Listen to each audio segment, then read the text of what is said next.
Welcome to Raga home. I am Anu. இது சோனாயா கோயில் பூஜையோட செகண்ட் பார்ட்டு. இதுதான் வந்து சோனாயா கோயில் பூஜைக்கு வந்து பொட்டி தூக்கிட்டு போயிட்டுருக்காங்க. வாங்க வீடியோக்குள்ளே போகலாம்.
இந்த மாதிரி வந்து 5 கரை கோவில் வீட்டில் இருந்தும் பொட்டி தூக்கிட்டு போவாங்க. போய் கோயிலில் பொங்கல் வைப்பாங்க.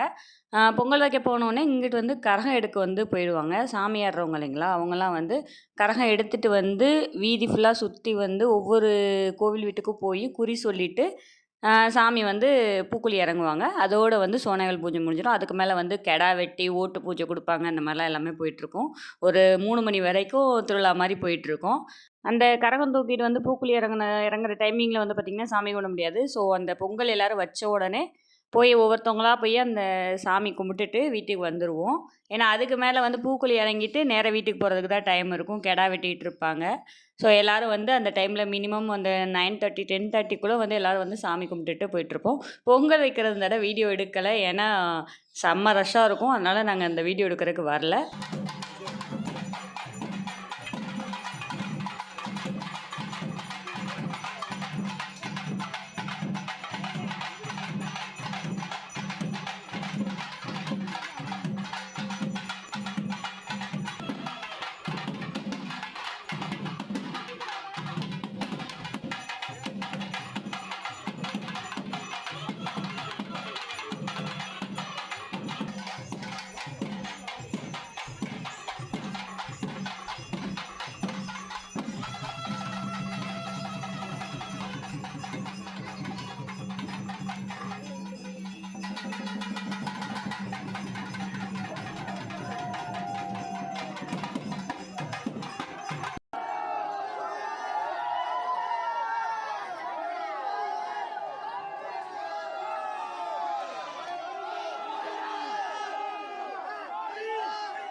ஃபஸ்ட்டு நாள் வந்து பார்த்திங்கன்னா மருமகள்கள் வந்து பொட்டி தூக்கிட்டு போவாங்க இல்லைங்களா. ஸோ நெக்ஸ்ட் டே வந்து பொன்னடி பிள்ளைங்க வந்து பூத்தட்டு தூக்கிட்டு போகலாம் அப்படின்னு சொல்லிட்டு இந்த வருஷம் தான் புதுசாக அரேஞ்ச் பண்ணியிருந்தாங்க. பட் நல்லா ஜாலியாக தான் இருந்துச்சு. வாங்க பார்க்கலாம்.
கொண்டு வந்த பூவெல்லாம் வந்து கோயிலை சுற்றி வந்துட்டு சாமிக்கு அர்ச்சனை மாதிரி பண்ணிட்டாங்க. பண்ணி முடித்த உடனே எல்லா சாமிக்கு வந்து பூஜை நடந்துட்டு இருந்துச்சு. பூஜை முடித்த உடனே வந்து பார்த்திங்கன்னா பிரசாதம் கொடுக்குறேன்னு சொன்னாங்க.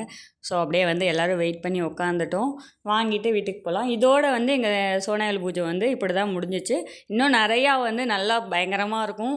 எல்லாத்தையும் என்னால் கவர் பண்ணி எடுக்க முடியல. எடுத்தால் வந்து பார்த்திங்கன்னா லாங்காக வீடியோ போயிட்டே இருக்கும். அவ்வளோ அளவுக்கு சூப்பராக போயிட்டுருக்கும். ஸோ யாரெல்லாம் வந்து இந்த மாதிரி திருவிழா உங்கள் ஊர்லலாம் கொண்டாடுவாங்க, என்ன திருவிழா கொண்டாடுவீங்க, எத்தனை நாள் கொண்டாடுவீங்க அப்படின்னு சொல்லிட்டு கமெண்ட் பாக்ஸில் கமெண்ட் பண்ணுங்கள். நாங்களும் தெரிஞ்சுக்கிறோம். இது வந்து எங்கள் ஊரில் மானாமதுரையில் வேளார்தரையில் இப்படி தான் வந்து சோனியா கோயில் பூஜை வந்து நடத்துவாங்க.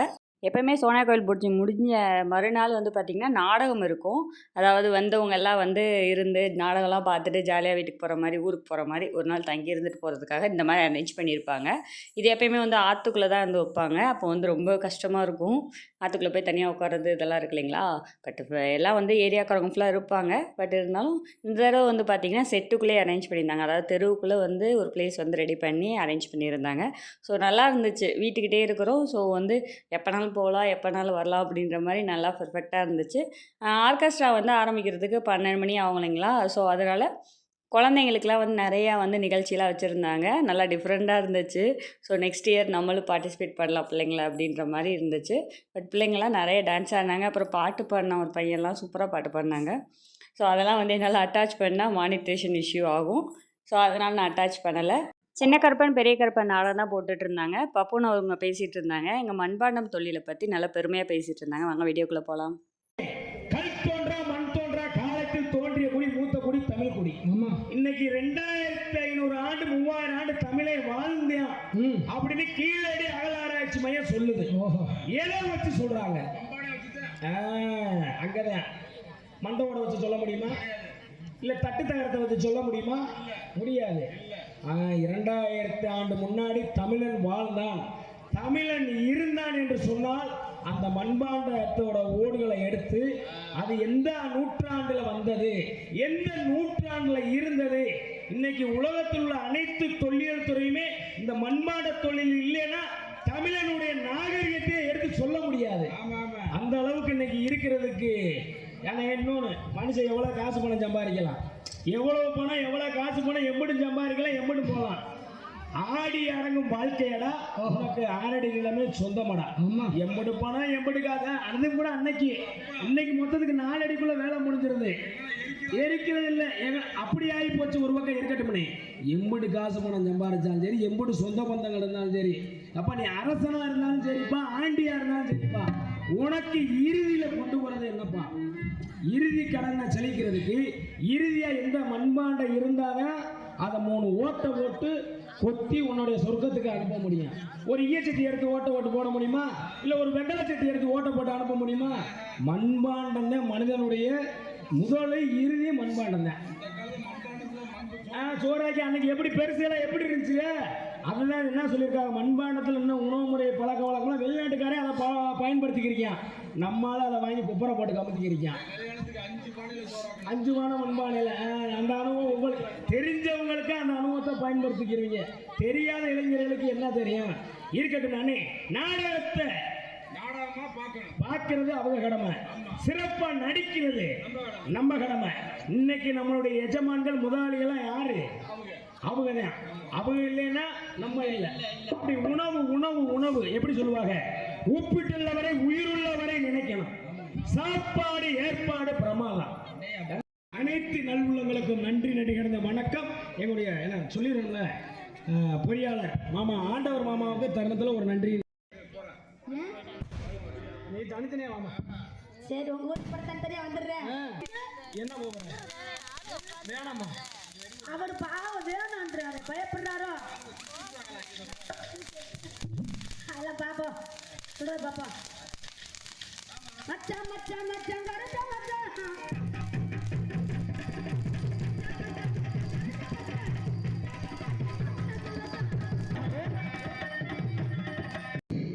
இந்த உலகிலே பிறப்பு ஒன்று இருந்தால் இறப்பு ஒன்று நிச்சயிக்கப்பட்டது. வேற ஏதாவது வரத்தை கேள் என்று தெரிவித்தேன். அதற்கு மயூச அரக்கனாகப்பட்டவன் எம்மிடத்திலே எப்பேற்பட்ட வரத்தை கேட்டான் என்றால், இறைவா, எங்கள் அரக்கர் குல வம்சம் அழிந்து விட்டது, என்னை அழிக்க வேண்டும் என்றால் 56 வயது பெண்ணிற்கும் 60 ஆண்டிற்கும் ஒரே கர்ப்பத்தில் 7 பெண்மக்கள் இருக்க வேண்டும். ஒரே கர்ப்பத்தில் 7 பெண்மக்கள் இருக்க வேண்டும். 7 பெண்மக்கள் இருந்து 7 எல்லை கோட்டில் அமர வேண்டும். 7 எல்லை கோட்டில் அமர்ந்து 7 தெய்வ சக்திகளாக மாற வேண்டும். தாங்களோ இந்த பூ உலகிலே காளியாக, துர்க்கையாக, அங்காள பரமேஸ்வரியாக, பிடாரி அம்மனாக, சரஸ்வதி அம்மனாக 107 பிறப்பு பிறந்து விட்டீர்கள். இந்த பூ விலகிலே 108வது பிறப்பாக கல் வைத்து வணங்கக்கூடிய இடமெல்லாம் கருமாரி அம்மனாக, மண் வைத்து வணங்கக்கூடிய இடமெல்லாம் மதமாரி அம்மனாக காட்சி கொடுத்து மயூஷ அரக்கனை வதம் செய்ய வேண்டும். சக்தி, தாங்கள் விருப்பம் எப்படி சக்தி? சுவாமி, தாங்கள் சித்தம் எனது பாக்கியமாக கருதுகிறேன் சுவாமி. சுவாமி, என்ன தெரிவித்தீர்கள்? சக்தி, மயூச அரக்கன் என்பவன் தாங்களிடம் சாகா வரம் பெற்றவன். நீங்கள் பண்ணி கொடுத்தீர்கள் சாகா வரம். ஆமா, தாங்களை சென்று அவனை அழைத்து விட்டு வந்து விடலாமே. உங்களுக்கு வரம் கொடுக்கத்தான் தெரியுமா? அப்படியா? இதை அளிக்கவும் தெரியுமா சுவாமி? சக்தி, நானோ ஈசனாகப்பட்ட ஈச பெருமா வரத்தை வாரி கொடுக்கக்கூடியவன். அழிக்கும் சக்தி எனக்கு கிடையாது. அதனால் தாங்களே அழித்து வர வேண்டும். இப்பொழுது மும்மூர்த்தியாலும் முடியாது. அந்த மயூச அரக்கனை அழிக்க வேண்டும். ஆனால் அந்த சக்தியால் மட்டும்தான் முடியும். கோட்டை பெருமாள் கோனாருக்கும் கோட்டை கற்பாய்க்கும் ஒரே பிரசவத்துல 7 பெண் மக்களாக பிறக்க வேண்டும். 7 எல்லை காவல் தெய்வமாக மாற வேண்டும். முழு சக்தியை பெற்று அந்த மயூச அரக்கனை அழிக்க வேண்டும் என்று தாங்கள் எனக்காக கட்டளையிட்டிருக்கிறீர்கள் சுவாமி. அப்படித்தான் சக்தி. சுவாமி, நான் 7 பிறப்பாக எங்கெங்கே சுவாமி நான் பிறக்க வேண்டும்? தாங்கள் கட்டளையிடுங்கள், நான் கேட்கிறேன். தாங்கள் 7 பிறப்பாக தெலுங்காபுரி சீமை, நாட்டாமல் எல்லை, கூத்தாச்சி பள்ளம், கோபுர கத்தலனத்துக்கு அருகாமையிலே கோட்டை மலையை தலைமையாக கொண்டு ஆளக்கூடிய கோட்டை பெருமாளுக்கு வயது 56. உனது அண்ணன் மணிமாட்டுக்காரன் மாயன் பெருமாளை வேண்டி அன்னதினம் பூஜை செய்து வருகிறாள். கோட்டை கருப்பாயப்பட்டவள். அவளுக்கு வயது 60. அவர்கள் இருவருக்கும் வெகு நாட்களாக குழந்தை செல்வம் கிடையாது. பிள்ளை இல்லாத ஒரு பெரும்பாவை மக்கள் இல்லாத மாவாவை என்று ஏசிக் கொண்டிருக்கிறார். அதன் காரணமாக அந்த கோட்டை பெருமாளிடத்திலும் கோட்டை கருப்பாவிடத்திலும் தாங்கள் ஒரே ஒரு சவத்தில் 7 பெண்மக்களாக இருக்க வேண்டும். 7 பெண்மக்களாக இருந்து 7 எல்லைக்கோட்டில் அமர்ந்த வேண்டும். 7 எல்லைக்கோட்டில் அமர்ந்து 7 தெய்வ சக்திகளாக உருமாற வேண்டும். முதல் பிறப்பாக எங்க பிறக்க வேண்டும் சுவாமி? முதல் பிறப்பாக நாட்டாமல் எல்லையிலே குடிகொண்டு மக்களது உடம்பிலே பெரியம்மை ஆகப்பட்டு குடியிருக்கக்கூடிய நாட்டாமலை முத்துமாரி அம்மனாக வாழ வேண்டும். 2வது பிறப்பாக திருவப்பூர் மந்தையிலே குடிகொண்டு மக்களது உடம்பிலே முடக்கமை என்று சொல்லக்கூடிய இருந்திரப்பட்டி முத்துமாரி அம்மனாக பெயர் பெற்று வாழ வேண்டும். 3வது பிறப்பாக கொன்னையூர் மந்தையிலேயே கொத்தமல்லி அம்மையாக குடியிருக்கக்கூடிய கொன்னையூர் முத்துமாரி என்று பெயர் பெற்று வாழ வேண்டும். நாங்கள் 4வது பிறப்பாக இருந்திரப்பட்டி மந்தையிலே மக்களது உடம்பிலே மணல்வாரி அம்மையாக குடியிருக்கக்கூடிய இருந்திரப்பட்டி முத்துமாரி அம்மனாக பெயர் பெற்று வாழ வேண்டும். 5வது பிறப்பாக வைத்தூர் மந்தையிலே வைத்துக்குள் அம்மைப்படக்கூடிய வைத்தூர் முத்துமாரி என்று பெயர் பெற்று வாழ்வாய்கள். சக்தி, இந்த 5 பிறப்பும் புதுக்கோட்டை மாநகரத்தில் பிறக்க வேண்டும். இந்த 6வது பிறப்பு என சொல்லக்கூடிய சாஞ்சால் சமயபுரம், சாதித்தால் கண்ணபுரம் என சொல்லக்கூடிய கண்ணபுரத்து எல்லையிலேயே மக்களது வெளியிலே கண் விழிகளுக்குள் அமைப்படக்கூடிய கற்சிலையாக உருமாறி கண்ணபுரத்து கருமாறி என்று பெயர் வாழ வேண்டும். 6 கண்ணிக்கு இளைய கண்ணி, 7வது கண்ணியாக நான் எங்கே சுவாமி பிறக்க வேண்டும்? சக்தி, 6 இடத்துக்கும் இளைய கண்ணியாக 7வது கண்ணியாக திருச்சி மாநகரத்திலே தாங்களுக்கு வருடத்தில் ஒருமுறை காப்பு கட்டி விரதம் இருந்து செல்வார்கள். அப்படி என்றால் திருச்சி மாநகரம் கொள்ளிடம் காவிரி ஓரமாக சங்கமுதல் எல்லையிலே சமயபுரத்து முத்துமாரி அம்மனாக பெயர் பெற்று வாழ வேண்டும்.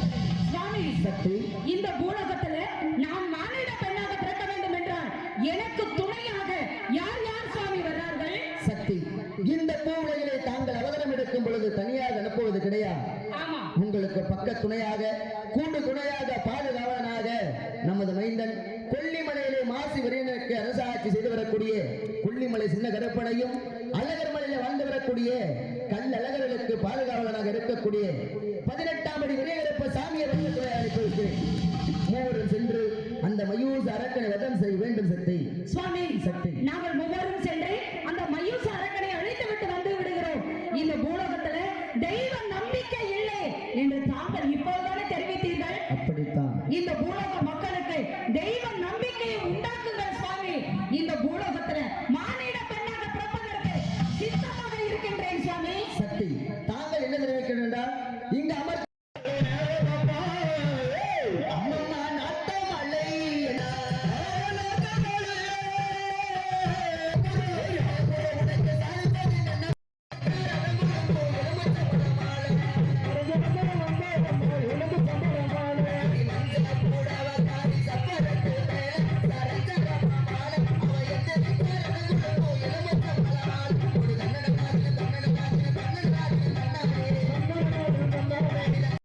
இப்படி தான் எங்கள் ஊரில் கோயில் பூஜைலாம் நடக்கும்.